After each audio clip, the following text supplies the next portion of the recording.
Speak with the media. And I didn't fall asleep, for a bit after that. We're doing this year 22, second night of back to back. Where'd you get the energy to close this one out? When I did sleep, I slept a lot. I think I fell asleep probably about like 4. Slept all the way to about noon. Woke up, got some rehab and treatment. My body and my ankle, obviously, and for about an hour and a half, and then I slept till about 4:30. And I'm usually on the first bus, but I caught the last bus, was at 5.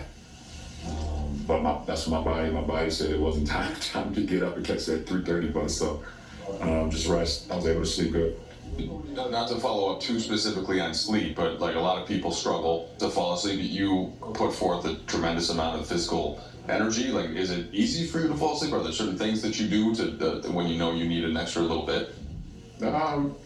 I mean, every night has its own challenges, and obviously, especially with back-to-back, but I have some methods on how I'm able to go to sleep. Save that for the book, or Yeah, for sure. That's not for everybody. That's not for everybody. No, nothing's true. Why? JJ talked about this a little bit. Dave asked, why are you still doing this? Like, you're 40 years old, made a lot of money in this league. Like, why? I still love the game, and I still got a lot to give to the game, give to my teammates, give to this league. For while I'm here, I don't have much time left. So, while I'm here and to the end of time, I'm gonna try to give what I got when I'm out on the floor.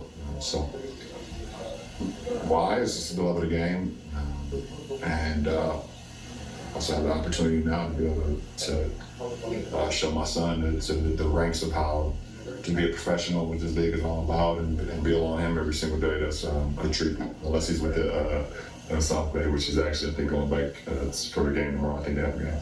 On nights like tonight when 3 balls not falling, they're picking up full court, a lot of physicality. Like, how gratifying is it for this team in particular to handle that and with Floyd? I mean, it's very gratifying, especially, you're going against a team with a full, they had a full roster tonight. And obviously we was shorthanded. Obviously with our big guns being out. So for us to be able to pick up in Luka's absence and all of us kind of chime in, and obviously, AR, being AR tonight, and even some of the guys that is not accustomed to playing always with us. You had Goody who came in and gave us great minutes. You had Trey came in and gave us great minutes as well. And that's just next man up. And we needed that from those guys. Those guys played, in the South Bay games, and they were able to come up here and make an impact. And we needed that tonight, especially, being shorthanded. You guys were up 18 early, like maybe in a perfect world, you never feel the pressure of it becoming 1 or 2 possession games, but what's the value of, you mentioned that, the different contributors, AR making some gutty plays on defense, and tipping from dough, like to win on the road, a tight game for a group that's still getting to know one another. Yeah, it's big time. I think Coach said it before the game, before they 2-game losing streak to Denver. I think they was 9-1. Before that, in their last 13, they're like 9-3. They won the best records in the Western Conference. So they've been playing extremely well, and they played extremely well tonight. After we got up big, so we knew we weren't gonna.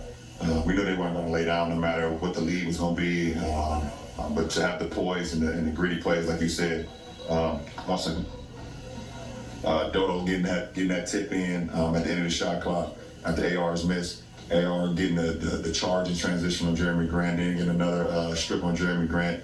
Guys getting down for loose balls, and it was just a gritty game for us. LeBron, I'm sure you've been giving Bronny, verbal advice for years. But some kids respond better to that than others, right? Is there something to just him being right there and you showing him like with the play, with the types of things that you might not even be able to explain? Hope so.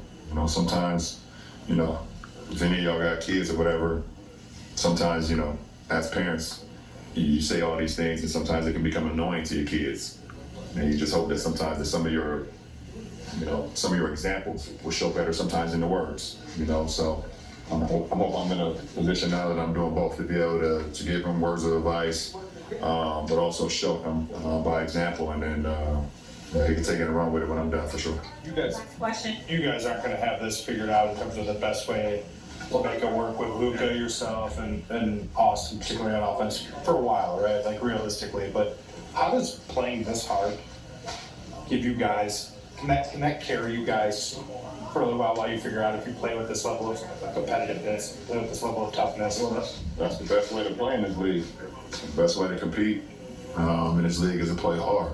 And you can get through a lot of games if you're able to just play hard because you can cover up for a lot of mistakes. I mean, we had 24 turnovers for 31 points. I had half of those, you know, and because we were still playing hard, we was able to get back in transition on some of those, get some charges. Gabe had a charge, AR got a charge.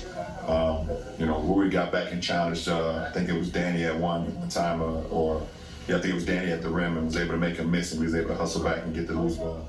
Jackson was great, so it definitely makes up for it when you're able to cover for one another, you're able to play hard. It's gonna help us win a lot of ball games. Thanks, LJ. Appreciate it. Jackson and Will.